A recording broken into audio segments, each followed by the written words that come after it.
আসসালামু আলাইকুম। গার্মেন্টস স্কুলের পক্ষ থেকে সবাইকে আন্তরিকভাবে শুভেচ্ছা অভিনন্দন। আজকে একটি বিষয় নিয়ে কথা বলবো। What is the carton dimension? Carton ডিমেনশনটা কি আমরা লক্ষ্য করি। কার্টন ডিমেনশন হচ্ছে কার্টনের লেন্থ, উইথ, হাইট এর মেজারমেন্টকে কার্টন ডিমেনশন বলে। কার্টন ডিমেনশনটা হচ্ছে একটি কার্টনের মেজারমেন্ট, লেন্থ, উইথটার যে কনজাম্পশন করা হয় সেটাকে কার্টন ডিমেনশন বলে। আমরা একটা চিত্রের সাহায্যে লক্ষ্য করি কার্টন ডিমেনশনটা কী। একটি কার্টনের চিত্রে লক্ষ্য করুন, সেটা হচ্ছে কার্টনের লেন্থ, ঠিক আছে। এটা হলো কার্টনের উইথ, আর এটা হচ্ছে কার্টনের হাইট, ঠিক আছে। এই কার্টনের ডিমেনশনের ক্ষেত্রে সেটি প্যাকেজিংয়ের ক্ষেত্রে খুব গুরুত্বপূর্ণ, কারণ প্রত্যেকটি প্রোডাক্ট তৈরি করার পরে আপনাকে প্যাকেজিং করতে হয়। বিশেষ করে গার্মেন্টসের ক্ষেত্রে, শিপমেন্টের ক্ষেত্রে প্যাকেজিংটা খুব ইম্পর্টেন্ট একটি বিষয়।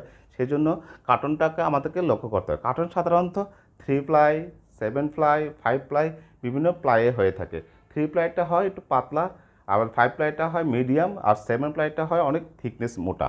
আমরা লক্ষ্য করে থাকি শিপমেন্টের ক্ষেত্রে আপনাকে সিবিএম বের করে আপনাকে শিপিংয়ের ক্ষেত্রে আপনাকে খুব গুরুত্বপূর্ণ, সেটা হলো আপনার শিপমেন্ট ক্ষেত্রে এটা সেটা প্রয়োজন হয়ে থাকে।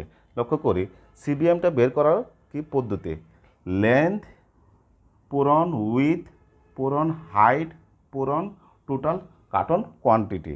এটি এক্সাম্পলের মাধ্যমে দেখাই। সেটা হচ্ছে এই যে 60 হচ্ছে আপনার লেন্থ, 40 হচ্ছে আপনার উইথ, পূরণ হচ্ছে 45 হচ্ছে আপনার হাইট, পূরণ হচ্ছে টোটাল কার্টন 400। তারপরে সেটাকে পূরণ করার পরে আমাদের আসছে 43.2 সিবিএম।